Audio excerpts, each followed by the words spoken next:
Hi hello welcome to dream team 11. நம்ம இப்போ next என்ன பார்க்க போகிறோன்னு பார்த்தீங்கன்னா, ஸ்மால் லீகில் ஒரு நாளைக்கு எப்படி 10 ருபீஸ்லேருந்து 1000 ருபீஸ் வரைக்கும், 1000 ருபீஸ் கூட சொல்ல முடியாது, 10,000 ருபீஸ் வரைக்கும் கூட வின் பண்ணலாம். ஸோ அது எப்படின்ட்டு நம்ம பார்க்கலாம். ஓகேங்களா? இப்போது ஸ்மால் லீக்னால் என்னென்னா, கம்மியான பிளேயர்ஸில் கம்மியான அமௌண்ட்டை வச்சு கம்மியான அமௌண்ட்டை வின் பண்ணுறது தான் ஸ்மால் லீக். நீங்கள் நிறையா பார்த்துருப்பீங்க. எப்போவுமே எல்லாருமே மேக்ஸிமம் விளாட்றது மெகா லீக் தான் விளையாடுவாங்க. 1 crore வின் பண்ணணும், ஐபிஎல்லாம் 2 crore வின் பண்ணணும், மற்ற லீகில் அதுக்கேற்ற மாரி 1 crore ஆர் லேக்ஸ் கணக்கில் வின் பண்ணணும் அப்படி தான் நினைப்பாங்க. ஸோ அது ரொம்ப ஃபுல்லாகவே மெகா லீகை பொறுத்த வரைக்கும், கிராண்ட் லீகை பொறுத்த வரைக்கும் லக்கு தான் டிசைடிங் ஃபேக்டர். நீங்கள் எவ்வளோ கஷ்டப்பட்டாலும், நீங்கள் எவ்வளோ ஹார்ட் ஒர்க் போட்டாலும், டே டு டே இன்ஃபர்மேஷனை கலெக்ட் பண்ணாலும், அதுக்கேற்ற டீம் போட்டாலும், உங்களுக்கு லக் ஃபேவர் பண்ணால் மட்டுமே தான் நீங்கள் வின் பண்ண முடியும். மற்றபடி மெகா லீகில் வின் பண்ணவே முடியாது, நீங்கள் எவ்வளோ பெரிய டேலண்ட்டாக இருந்தாலும். பட் ஸ்மால் லீக் அப்படி கிடையாது. ஸ்மால் லீகில் நம்ம வின் பண்ணக்கூடிய வாய்ப்புகள் அதிகம். உங்களுக்கு கொஞ்சம் டேலண்ட் இருந்தால் போதும். ஏன்னா நம்ம போட்டி போட போகிறது ஒரு பிளேயர், ஆப்போனண்ட்டில் ஒரு பிளேயரோ அல்லது 2 பிளேயரோ இல்லை 3 பிளேயரோ. ஸோ இவங்கள வின் பண்ணுறது, ஒரு நார்மல் டீம் போட்டு வின் பண்ணுறது கிராண்ட் லீக்கை விட கம்பேர் பண்ணும்போது ஈஸி. உங்களுக்கு பேசிக் நாலேஜும் கொஞ்சம் டேலண்ட்டும் இருந்துச்சுன்னா கண்டிப்பாக ஸ்மால் லீகில் வின் பண்ணலாம். ஸ்மால் லீகில் வின் பண்ணால் டெய்லி ஸ்மால் லீகில் இன்வெஸ்ட் பண்ணி வின் பண்ணிங்கன்னா, ஸோ மந்த்லி உங்களுக்கு குறிப்பிட்ட அமௌண்ட்டு கிடைக்கும். சிம்பிளாக சொல்லணும்னா, டெய்லி ஒரு 10 ருபீஸ் வின் பண்ணுறீங்கன்னா மந்த்லி 300 ருபீஸ் கூட கிடைக்கும் உங்களுக்கு. ஸோ அது டிசிப்ளினாக விளாண்டா கண்டிப்பாக கிடைக்கும். இதுதான் ஸ்மால் லீக். ஸ்மால் லீகில் இங்கே எப்போவுமே உங்களுக்கு பாக்கெட் மணி, அதாவது குறைந்த செலவில் ஏதாவது பண்ண முடியும், ஒரு டைம் பாஸுக்கு பண்ணலாம் அப்படின்ற மாரி இருக்கிற அமௌண்ட்டை மட்டும் யூஸ் பண்ணி விளையாடுங்க. அதிகமாக இன்வெஸ்ட் பண்ணி ஸ்மால் லீகில் விளையாடாதீங்க. ஏன்னா நீங்கள் வின் பண்ணிங்கன்னா வின் பண்ணலாம், லாஸ் பண்ணிங்கன்னா மொத்தமாக போயிடும். ஸ்மால் லீகில் அதில் ஒரு பெரிய டிஃபெக்ட் இருக்குது. ஸோ அதை மைண்டில் வச்சுக்கோங்க. ஸோ நம்ம ஸ்மால் லீகில் இன்வெஸ்ட் பண்ணி நம்ம ப்ராஃபிட் எடுக்கிறதுக்கான வாய்ப்புகள் அதிகம். ஸோ அதை எப்படி பண்ணலாம், அதுக்கு என்னென்ன ஸ்டெப் இருக்குது அப்படின்றது தான் இந்த வீடியோவில் பார்க்க போகிறோம். வீடியோ ஃபுல்லாக பாருங்கள், கடைசி வரைக்கும் பார்த்தா தான் உங்களுக்கு ஃபுல் டீட்டெயில்ஸ் புரியும். ஓகே, இப்போ ஸ்மால் லீகில் நிறைய வெரைட்டி இருக்குது. அதாவது ஹெட் டு ஹெட்டுன்னு சொல்லுவாங்க. ஒரு ஆள் கூட மோதுறது, 3 ஸ்பாட் இருக்க பிளேயர், நீங்கள் இன்னும் ஒரு 2 பேர், 4 ஸ்பாட்டில் இருக்க பிளேயர், நீங்கள் இன்னொரு 3 பேர், அப்படி இன்க்ரீஸ் ஆகிக்கிட்டே இருக்கும். இதில் நம்ம எது பெஸ்ட் அப்படின்னு பார்த்தீங்கன்னா, அது ஒவ்வொருத்தவங்களோட தனிப்பட்ட திறமையை பொறுத்து இருக்குது. இப்போ ஃபார் எக்ஸாம்பிள், இப்போ நீங்கள் ஒரு டீம் போடுவீங்க அப்படின்னா, அந்த டீம் பெஸ்ட்டாக உங்களால் போட முடியும் அப்படின்னு நீங்கள் நினச்சிங்கன்னா ஹெட் டு ஹெட் போடுங்க. அப்படி இல்லை, நான் ஒரு 2 டீம் போட்டால் ஒரு டீமில் வின் பண்ணிவிடுவேன் அப்படின்னு நீங்கள் நினச்சிங்கன்னா 3 பேர் ஸ்பாட் இருக்கிற டீமில் போடுங்க. நீங்கள் இன்னும் 2 பேர் அந்த ஸ்பாட்டில் போட்டிங்கன்னா, ஒரு டீமில் வின் பண்ணாலும் இன்னொரு டீமில் லாஸ் பண்ணாலும் உங்களுக்கு உங்களோட வின்னிங் அமௌண்ட், உங்களோட அமௌண்ட் ப்ளஸ் ப்ராஃபிட் கொஞ்சம் கிடைக்கும். இதை பற்றி டீட்டெயிலாக நம்ம பின்னாடி பேசுவோம். ஸோ இப்போ நம்ம ஹெட் டு ஹெட் மற்ற ஸ்பாட்டை வச்சு நமக்கு எவ்வளோ அமௌண்ட் கிடைக்கும் அப்படின்றத பற்றி நம்ம டிஸ்கஸ் பண்ணலாம். இப்போது ஒன்றும் இல்லை, ஹெட் டு ஹெட் நீங்கள் ஒரு டீம் தான் போட போகிறீங்க அப்படின்னு நீங்கள் முடிவு பண்ணிட்டீங்கன்னா, ஹெட் டு ஹெட் விளையாடுறீங்கன்னா 15 ரூபா போட்டால் உங்களுக்கு 25 ரூபா கிடைக்கும். 15 ரூபா உங்கள் அமௌண்ட்டு, 25 ரூபா, 10 ரூபா ப்ராஃபிட். ஹெட் டு ஹெட்டில் மேக்ஸிமம் 10,000 வரைக்கும் ப்ராஃபிட் அளவுக்கு எடுக்கிற அளவுக்கு போடலாம். ஆனால் நமக்கு ஒரு நாளைக்கு எவ்வளோ தேவையோ அதை மட்டும் நம்ம எடுத்தால் போதும். இப்போ இன்னொரு எக்ஸாம்பிள் சொல்கிறேன். 230 போட்டிங்கன்னா 400 எடுக்கலாம். நான் இது எல்லாமே ட்ரீம் 11 சொல்லிகிட்டு இருக்கேன். 230 போட்டிங்கன்னா 400 எடுக்கலாம். அதேமாதிரி 88 ருபீஸ் போட்டிங்கன்னா 150 எடுக்கலாம். ஓகேவா? இது ஹெட் டு ஹெட் யார் விளாட்லாம் அப்படின்னு பார்த்தீங்கன்னா, ஒரே டீம் போட போகிறேன், அந்த டீம் மேலே வேறு டீம் போட மாட்டேன் அப்படின்றவங்க மட்டும்தான் ஹெட் டு ஹெட் விளாடணும்.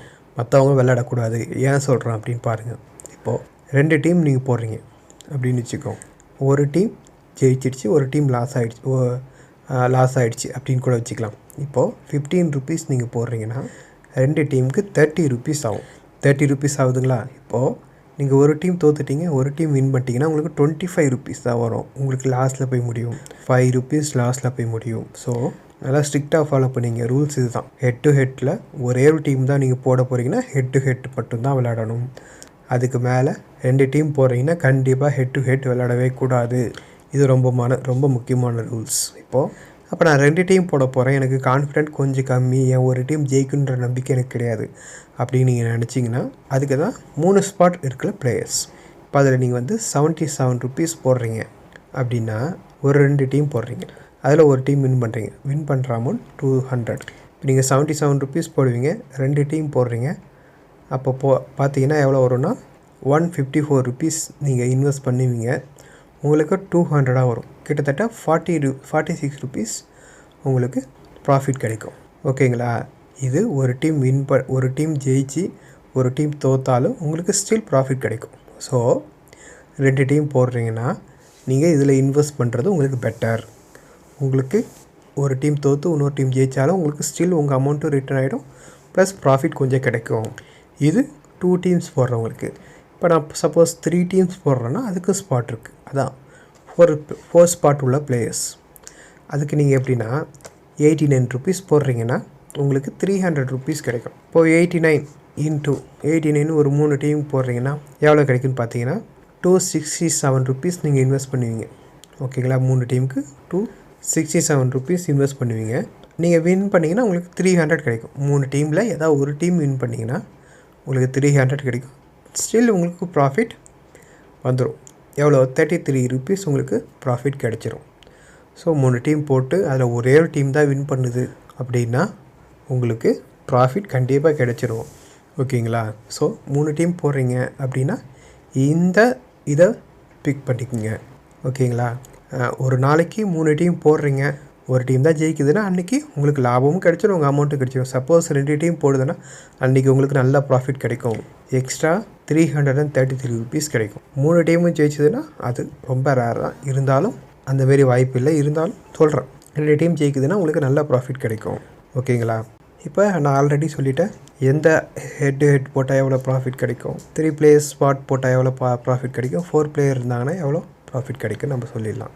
சரி, ஓகே. நம்ம இன்னும் ஃபர்தராக டீட்டெயில்டாக போனோன்னா நம்மளோட வின்னிங் அமௌண்ட்டை இன்க்ரீஸ் பண்ண முடியுமான்னு கேட்டிங்கன்னா பண்ணலாம். எப்படின்னா ஒரு சில ஆப்ஸ் இருக்குது அதர் தென் ட்ரீம் 11 இல்லாமல் இன்னும் ஒரு சில ஆப்ஸ் இருக்குது. அந்த ஆப்ஸு ஸ்மால் லீக்கு பெஸ்ட்டாக இருக்குது. ஓகேங்களா? அதில் நீங்கள் பார்த்தீங்கன்னா ஸ்மால் லீக் பெஸ்ட்டாக இருக்குது. ஏன் நான் பெஸ்ட்டாக இருக்குது நான் உங்களுக்கு ஒரு எக்ஸாம்பிளோட சொல்கிறேன். எப்படின்னா இப்போது நம்ம ஹெட் டு ஹெட் 15 ருபீஸ் நம்ம இன்வெஸ்ட் பண்ணால் 25 ருபீஸ் நமக்கு கிடைக்கிது. எதில்?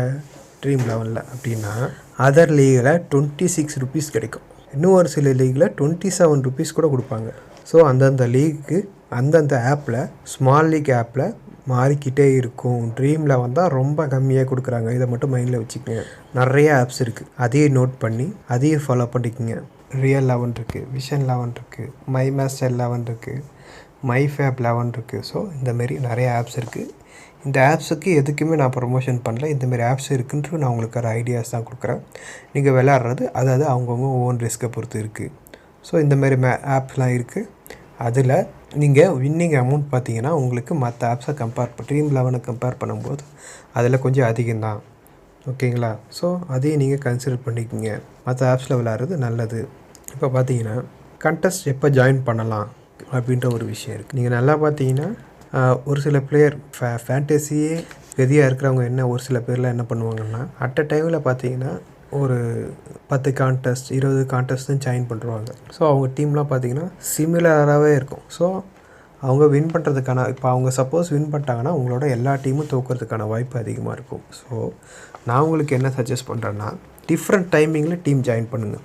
மார்னிங் இப்போ ஈவினிங் ஐபிஎல் ஒரு 8 o'clock மேட்ச் நடக்குது அப்படின்னு நீங்கள் வச்சுக்கிட்டிங்கன்னா மார்னிங் ஒரு டீம் ஜாயின் பண்ணுங்கள், ஆஃப்டர்நூன் ஒரு டீம் ஜாயின் பண்ணுங்கள், அதுக்கப்புறம் ஒரு டீம் ஒன்று ஜாயின் பண்ணுங்கள். இது ஒன்று. இன்னொன்று என்ன பண்ணலாம்னா டிஃப்ரெண்ட் லீகில் டிஃப்ரெண்ட் ஆப்பில் ஜாயின் பண்ணலாம். இப்போ நான் முன்னாடி சொன்ன மாதிரி ட்ரீம் 11 ஜாயின் பண்ணலாம், Real 11, Vision 11, My Master 11, My Fab 11, My Circle 11. So இந்தமாரி நிறைய ஆப்ஸ் இருக்குது. ஒரே ஆப்ஸில் ஜாயின் பண்ணாமல் உங்களுக்கு ஒரே டைம் தான் கிடைக்குது. டீம் டாஸ்க் போட்டாங்க இப்போ தான் ஜாயின் பண்ணோன்னா ஸோ அந்த டைமில் 4 ஆப் இருக்குன்னா 4 ஆப்லேயும் ஜாயின் பண்ணலாம். ஏன்னா 4 ஆப்லேயும் சேம் பிளேயர் ஜாயின் பண்ணுறதுக்கான வாய்ப்பு கிடையாது. நீங்கள் ஒவ்வொரு டீம் க்ரியேட் பண்ணி ஜாயின் பண்ணி அமௌண்ட்டை இன்வெஸ்ட் பண்ணி வின் பண்ணுறதுக்கான வாய்ப்பை அதிகப்படுத்திக்கலாம். இது இல்லாமல் இன்னொரு மெத்தட் என்னென்னா ஒரே ஆப்பில் டிஃப்ரெண்ட் கான்டெஸ்ட் இன்வெஸ்ட் பண்ணலாம். டிஃப்ரெண்ட் வேரியேஷன் உள்ள அமௌண்ட் உள்ள கான்டெஸ்ட் இன்வெஸ்ட் பண்ணலாம். இப்போ சப்போஸ் 4 பிளேயர்ஸ் உள்ள கான்டெஸ்ட்டில் பார்த்தீங்கன்னா 89 ருபீஸ் இருக்குது, வின்னிங் அமௌண்ட் 300. அதுமாதிரி 179 ருபீஸ் போட்டிங்கன்னா வின்னிங் அமௌண்ட் 600. அதேமாதிரி 299 போட்டிங்கன்னா வின்னிங் அமௌண்ட் 1000. ஸோ இந்தமாதிரி வெரைட்டி ஆஃப் கான்டெஸ்ட் இருக்குது. அதில் மாற்றி போட்டு கூட நீங்கள் டீம் ப்ளே பண்ணலாம். ஓகேங்களா? இது ஓகே. இது இல்லாமல் இன்னொரு விஷயம் என்ன நம்ம பேசலாம் அப்படின்னு பார்த்தீங்கன்னா நம்ம எப்படி டீம் எப்படி மேக் பண்ணுறது அப்படின்றது ஒரு பெரிய குழப்பம் நிறைய பேர்கிட்ட இருக்குது. ஆல்ரெடி நான் உங்களுக்கு சொல்லிட்டேன், ஒரு டீம் போட்டால் 8 8 விளாடணும், 2 டீம் போட்டிங்கன்னா 3 பிளேயர் இருக்க ஸ்பாட்டில் இருக்க அந்த பிளேயர் விளாடணும், 4 டீம்னா அப்படின்ட்டு உங்களுக்கு நான் ஆல்ரெடி எக்ஸ்பிளைன் பண்ணிட்டேன். ஸோ இப்போ நம்ம என்ன எக்ஸ்பிளைன் பண்ண போகிறோம் அப்படின்னு பார்த்தீங்கன்னா, டீம் எப்படி மேக் பண்ணுறதுன்ற எக்ஸ்பிளைன் பண்ண போகிறோம். டீம் எப்படி மேக் பண்ணலாம் அப்படின்னா, கிராண்ட் லீக்கை பொறுத்த வரைக்கும் நம்ம ரொம்ப ரிஸ்கியாக தான் போகணும். ரிஸ்க்காக எடுத்து ஓகே இந்த பிளேயர்ஸ்லாம் நமக்கு இன்றைக்கி விளையாடுவாங்கன்னு ரிஸ்க் எடுக்கணும். மொத்தம் 11 பிளேயர்ஸ் எடுப்போம்னா கண்டிப்பாக அதில் ஒரு 4 பிளேயர்ஸ் ரிஸ்கியாக கண்டிப்பாக எடுத்தாகணும். 4லேருந்து 6 பிளேயர்ஸ் ரிஸ்கியாக எடுத்து தான் ஆகணும். ஆனால் ஸ்மால் லீக்கில் ரிஸ்கியாக நம்ம போகவே கூடாது. 1 or 2 பிளேயர்ஸ் மட்டும்தான் நம்ம ரிஸ்கியாக போகணும். அதிகபட்சமாக விளையாடுற பிளேயர், அதாவது கரண்ட்டில் ஃபார்மில் இருக்க பிளேயரு, எப்போ வேணால் ஃபார்முக்கு வர பிளேயர், முக்கியமான இம்பார்ட்டன்ட் உள்ள பிளேயர்ஸை கண்டிப்பாக மஸ்பிக்காக எடுத்துக்கணும். இது ரொம்ப முக்கியமான பாயிண்ட். 2 பிளேயருக்கு மேலே ரிஸ்க் எடுக்கவே கூடாது. ஸ்மால் லீக்கில் இது ரொம்ப முக்கியம். ஓகேங்களா? இப்போது ஒரு சீரீஸோட ஃபஸ்ட் மேட்சாக இருந்தால் யார் இப்போ பர்ஃபார்ம் பண்ணான்னு தெரியாது, எப்படி பண்ண போகிறாங்கன்றதும் தெரியாது, மேட்ச் எப்படி போகுன்றது தெரியாது. இப்போ சப்போஸ் செகண்ட் மேட்சாக இருக்குது அப்படின்னா ஆல்ரெடி உங்களுக்கு ஒரு ஐடியா கிடைக்கும். இவங்க ஃபார்மில் இருக்காங்க, இவங்க ஃபார்மில் இல்லை, இவங்க பர்ஃபார்ம் பண்ணியிருக்காங்க, இவங்க பர்ஃபார்ம் பண்ணல. பர்ஃபார்ம் பண்ணவங்களாம் ரவுண்ட் பண்ணிங்க, பர்ஃபார்ம் பண்ணாதவங்களாம் ரவுண்ட் பண்ணிங்க. ஸோ அன்றைக்கி யார் வின் பண்ணுவான்னு மைண்டில் வச்சுக்கிட்டு யார் பர்ஃபார்ம் பண்ணாங்களோ அதில் மெஜாரிட்டியாக எடுக்க பாருங்கள். விட்டுட்டு வராதிங்க. மெஜாரிட்டியாக எடுக்க பார்த்துட்டு பர்ஃபார்ம் பண்ணாத பிளேயர்ஸை யாராவது 1 or 2 பிளேயர்ஸ் எடுத்து வச்சுக்கிங்க. ஸோ அது ரொம்ப முக்கியம். இந்தமாரி தான் நம்ம டீம் மேக் பண்ணணும். ஓகேங்களா? இப்போது ஃபஸ்ட்டில் ஆல்ரெடி ஒரு பாயிண்ட் சொல்லிட்டேன். எப்படின்னா ஃபார்ம் உள்ள பிளேயர்ஸ் கண்டிப்பாக எடுத்துக்கணும், இம்பார்ட்டன்ஸ் பிளேயர்ஸ் கண்டிப்பாக எடுத்துக்கணும். இவங்களாம் ரொம்ப முக்கியம். இன்னொரு விஷயம், எப்போவுமே நம்ம பேசிக்ஸில் ஸ்ட்ராங்காக இருக்கணும். பேசிக்ஸ்னால் என்னன்ட்டு நம்ம ஆல்ரெடி வீடியோஸ் போட்டிருக்கோம். இருந்தாலும் நான் உங்களுக்கு ஒரு அவுட்லைனாக சொல்கிறேன். பிச் ரிப்போர்ட்டை பற்றி நமக்கு தெரிஞ்சிருக்கணும். பிச் ரிப்போர்ட் சொல்லும் போதும் டாஸ் சொல்லும் போதும் நல்லா உன்னிப்பாக கவனிக்கணும். ரொம்ப முக்கியமான பாயிண்ட்டாக தான். செகண்ட் என்னென்னா, யார் ஃபஸ்ட் பேட்டிங் யார் செகண்ட் பேட்டிங் அப்படின்றத தெரிஞ்சுக்கணும். ஏன்னா ஃபஸ்ட்டு பவுலிங் போடுறவங்க ஓரளவு விக்கெட் எடுப்பாங்க. ஸோ அதிகமாக விக்கெட் எடுக்கக்கூடிய வாய்ப்பு இருக்குது. 1 or 2 bowlers maximum first bowling போடுறவங்க, அது வின்னிங் டீமாக இருந்தாலும் லூசிங் டீமாக இருந்தாலும் இருக்கிறதுக்கான வாய்ப்பு அதிகமாக இருக்குது. ஓகேவா? ஸோ அது ரொம்ப முக்கியம். அதை நல்லா நோட் பண்ணிக்கங்க. ஸோ இதெல்லாம் பேசிக்ஸ். இந்த பேசிக்ஸ்லாம் இருந்தால் தான் உங்களுக்கு ஸ்மால் லீக்கில் வின் பண்ணுறதுக்கான சான்சஸ் அதிகமாக கிடைக்கும். செகண்டு, கண்டிஷன்ஸை எப்போவுமே நோட் பண்ணிக்கிட்டே இருங்க. மழை பெய்யுதா, மழை பெய்யலையா? மழை பெஞ்சால் இப்போ ஃபஸ்ட் இன்னிங்ஸில் மழை பெஞ்சால் ஓவர் ரெடியூஸ் ஆகும், பவுலர்ஸ் நல்லா போடுவாங்க. ஃபஸ்ட் இன்னிங்ஸில் எல்லா பேட்ஸ்மேனும் அவுட் ஆகலாம், செகண்ட் இன்னிங்ஸில் டாப் பேட்ஸ்மேனை அடித்து வின் பண்ணலாம். ஸோ இந்தமாரி கான்செப்ட் உங்களுக்கு தெரிஞ்சதுன்னா கண்டிப்பாக அதுக்கேற்ற டீம் தான் போடணுமே தவிர நம்ம ஜென்ரல் டீமை போடக்கூடாது. இன்னொரு விஷயம் என்னென்னா, நிறைய ஆப்ஸ் பார்த்திங்கன்னா, நிறைய டெலிகிராம், நிறைய யூடியூப் சேனல் பார்த்திங்கன்னா ஸ்மால் லீக் டீம் போடுறாங்க.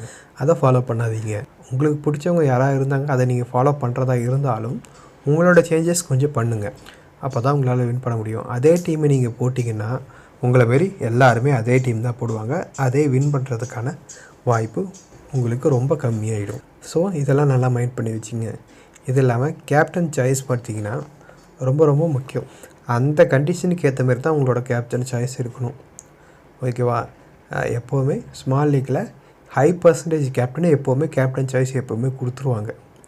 உங்களுக்கு கேப்டன் சாய்ஸ் நம்பிக்கை இல்லைன்னா அந்தமாரி ஹை பர்சன்டேஜ் கேப்டன் சாய்ஸை கொடுத்துருக்குது பெட்டர் சாய்ஸ். அப்படி இல்லாத பட்சத்தில் கண்டிஷனுக்கு ஏற்ற மாதிரி பவுலிங் பிச்சா, பேட்டிங் பிச்சா, ஸ்பின்னிங் பிச்சா, ஆல்ரவுண்டர் பர்ஃபார்ம் பண்ணுவாங்களா, ஓப்பனிங் பேட்ஸ்மேன் பர்ஃபார்ம் பண்ணுவாரா, பவுலர்ஸ் டெத் ஓவர் போடுற பவுலர்ஸ் பர்ஃபார்ம் பண்ணுவாங்களான்றத மேட்சுக்கு ஏற்ற மாரி கெஸ் பண்ணிட்டு தான் நீங்கள் டீம் மேக் பண்ணணும்.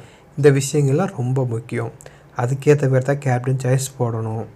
ஒரு டீம் மேக் பண்ணிட்டீங்க, உங்களுக்கு ஐடியா கிடைக்கலன்னா கேப்டன் சாய்ஸ் மேஜராக யார் இருக்காங்களோ அவங்கள போடுறது நல்ல ஐடியாவாக இருக்கும். அது எல்லா டைமும் வின் பண்ணுவாங்கன்னு நம்ம சொல்ல முடியாது. ஏன்னா ஆப்போனண்ட்டும் உங்களை மாதிரியே ஹை பர்சன்டேஜ் கேப்டனை தான் போட்டுருந்துருப்பார். ஸோ அது ரொம்ப நமக்கு ரிஸ்க். ஸோ இப்படி தான் டீம் க்ரியேட் பண்ணணும். நல்லா மைண்டில் வச்சுங்க. நம்ம நெக்ஸ்ட் என்ன பார்க்க போகிறோம்னு பார்த்தீங்கன்னா, நம்ம ஒரு நாளைக்கு மேக்ஸிமம் எவ்வளோ தான் வின் பண்ண முடியும் அப்படின்னு நீங்கள் பார்த்தீங்கன்னா, ஹெட் டு ஹெட் கான்டெஸ்ட் இருக்குது. ஹெட் டு ஹெட் கான்டெஸ்ட்டில் பார்த்தீங்கன்னா, நீங்கள் ஒரே டீம் தான் போட போகிறீங்க. உங்களுக்கு 1000 rupees தான் வேணும்னா 1299 rupees ஒரு கான்டெஸ்ட் இருக்குது. அதாவது 1299 ரூபா கான்டெஸ்ட்டில் பார்த்தீங்கன்னா, நீங்கள் டீம் போட்டிங்கன்னா 2250 ரூபா வின் பண்ணுறவங்களுக்கு கிடைக்கும். அப்போ உங்களுக்கு எவ்வளோ? கிட்டத்தட்ட ஒரு 1000 ரூபா கிடைச்சிடுமா? 1000 வேணும் அன்றைக்கி அப்படின்னு நினைக்கிறவங்க 1299 கான்டெஸ்ட் போட்டிங்கன்னா அந்த கான்டெஸ்ட் வின் பண்ணிட்டீங்கன்னா 2250 உங்கள் அமௌண்ட் கிடச்சிரும். உங்கள் அமௌண்ட்டு ப்ளஸ் ப்ராஃபிட் கிடச்சிரும். ஒரு நாளைக்கு உங்களுக்கு 1000 தான் தேவைன்னா நீங்கள் இந்த கான்டெஸ்ட்டில் ஜாயின் பண்ணிக்கலாம். இப்போ அதுவே தான் நான் திரும்ப என்ன சொல்கிறேன்னா 2 டீம்ஸ் போடலாம் அப்படின்னா அதுக்கேற்ற கான்டெஸ்ட் இருக்குது. அதுக்கும் நீங்கள் ஜாயின் பண்ணிக்கிட்டிங்கன்னா அதில் உங்களுக்கு ஏற்ற ப்ராஃபிட் கிடைக்கும். 3 டீம்ஸ்னால் அதுக்கேற்ற கான்டெஸ்ட் இருக்குது, அதை ஜாயின் பண்ணிக்கலாம். ஓகேங்களா? இப்போது நெக்ஸ்ட் என்னென்னா உங்களுக்கு அதேமாரி 2000 ருபீஸ் வேணும்னா ஹெட்டில் 2875 கான்டெஸ்ட் போட்டிங்கன்னா 5000 வின் பண்ணுவீங்க. ஸோ ஒரு 2200 சம்திங் 2125 கிட்ட உங்களுக்கு ப்ராஃபிட் கிடைக்கிது உங்கள் அமௌண்ட்டு போக. ஸோ இந்த மாதிரி இருக்குது. இந்தமாரி 10,000 வரைக்கும் வின் பண்ணுற அளவுக்கு கான்டெஸ்ட் இருக்குது ஹெட்டில். ஓகேங்களா? நான் 10,000 உங்களை இன்வெஸ்ட் பண்ணணும்னு சொல்லலை. பட் இந்தமாரி கான்டெஸ்ட்லாம் இருக்குது. உங்களுக்கு ஒரு அமௌண்ட்டை போட்டால் அந்த அமௌண்ட் லாஸ் ஆச்சுன்னா உங்களுக்கு அன்றைக்கி பெரிய ப்ராப்ளம் வராது. உங்களுக்கு அது ஒரு டைம் பாஸ். உங்களுக்கு செலவு பண்ணுற மணி, உங்கள் பாக்கெட் மணி அப்படின்ற அமௌண்ட்டை மட்டும் போட்டு விளையாடுங்க. உங்கள் கையில் இருக்க அமௌண்ட்டை மொத்தத்தையும் போட்டு விளையாடாதீங்க. அது ரொம்ப ரிஸ்க்கு. ஏன்னா ஃபேண்டசி ஆப்பை எப்போவுமே ரிஸ்க்கு தான். ரிஸ்க் எடுக்காதீங்க. ஒரு டைம் பாஸுக்காக மட்டும் விளையாடுங்க. வின் பண்ணது பெரிய அமௌண்ட்டை போட்டு லாஸ் பண்ணிவிட்டு போயிடாதீங்க. அன்றைக்கி ஒரு நாள் நீங்கள் உங்கள் ஒரு அமௌண்ட்டு போடுறீங்க, அதை தோக்குறதுனால உங்களுக்கு பெரிய பாதிப்பு வராதுன்னா தாராளமாக அந்த அமௌண்ட்டை போடுங்க. அதை மீறி போடாதீங்க. தோத்தாலும் அந்த லாஸை தாங்கிக்கிறதுக்கான சக்தி உங்களுக்கு இருக்கணும். அடுத்து என்னென்னா அடுத்த டீம்ஸ் இருக்குது. 2 டீம்ஸ் போடலாம், 3 டீம்ஸ் போடலாம். அதுக்கு ஆல்ரெடி நம்ம முன்னாடியே எக்ஸ்பிளைன் பண்ண மாதிரி 35 போட்டிங்கன்னா 90 கிடைக்கும். 2 டீம்ஸ்னால் 70 போடுவீங்க. வின் பண்ணால் ஒரு டீமில் வின் பண்ணால் 90 ருபீஸ் கிடைச்சிடும். இன்னொரு டீமில் வின் பண்ணால் அதுக்கேற்ற அமௌண்ட்டு. ஸோ அப்படியே இன்க்ரீஸ் ஆகிக்கிட்டே போகும். ஓகேவா? ஸோ இதெல்லாம் நல்லா நோட் பண்ணி வச்சுக்கோங்க. இன்னொன்று என்னென்னா இப்போ சப்போஸ் நீங்கள் வின் பண்ணுறீங்க, ஹெட் போடுறீங்க, 1299 போடுறீங்க, 2250 ஜெயிச்சிட்டிங்க. ஒரு நாளைக்கு உங்களுக்கு 1000 தான் தேவைன்னா 1000 ஓகே வின் பண்ணியாச்சு அப்படின்ட்டு திரும்ப அதே அமௌண்ட்டை எடுத்துகிட்டு போய் வேறு ஒரு கான்டெஸ்ட்டில் அன்றைக்கே ஜாயின் பண்ணாதீங்க. உங்களோட 1000 கிடச்சிடுச்சு அப்படியே எடுத்து வச்சுட்டு அடுத்த வேலையை பாருங்கள். கிரிக்கெட்டை ரசிங்க. ஓகேவா? மேட்ச் பிடிச்சேன்னா மேட்ச்சை ரசிங்க. திரும்ப அதுவே எடுத்துகிட்டு போய் இன்வெஸ்ட் பண்ணி தோக்காதீங்க. முக்கியமான பாயிண்ட். நெக்ஸ்ட் என்னென்னா இப்போ நீங்கள் ஒரு நாளைக்கு 1299 போடுறீங்க, வின் பண்ணிட்டீங்க அப்படின்னா நெக்ஸ்ட் டேட் போய் 2750 உங்கள் வின்னிங் அமௌண்ட்டு இன்வெஸ்ட் பண்ணாதீங்க. டிசிப்ளின் ரொம்ப முக்கியம். திரும்ப அதான் சொல்கிறேன், டிசிப்ளின் ரொம்ப முக்கியம். உங்கள் அமௌண்ட்டை போய் இன்வெஸ்ட் பண்ணாதீங்க. ரெண்டாவது என்ன பண்ணுங்கன்னா அதே 1299 போடுங்க. அதே 1000 வின் பண்ணுறதுக்கு பாருங்கள். ஜெயிக்க அந்த அமௌண்ட்டை திரும்ப அதில் இன்வெஸ்ட் பண்ணாதீங்க. அப்படி பண்ணிங்கன்னா கண்டிப்பாக உங்களுக்கு லாஸ்ட்டில் தான் முடியும். நீங்கள் ஜெயிக்கலாம், ஒரு நாள் ஜெயிக்கலாம், இன்னொரு நாள் தோக்கலாம். ஸோ உங்களுக்கு ப்ராஃபிட் கிடைக்கும். ஓகேவா? இப்படியே வின்னிங் அமௌண்ட்டை டோட்டலாக போடாதீங்க. டிசிப்ளினாக உங்களுக்கு எவ்வளோ அமௌண்ட்டு தேவையோ அதை மட்டும் போடுங்க. தோத்துட்டா விட்டுருங்க.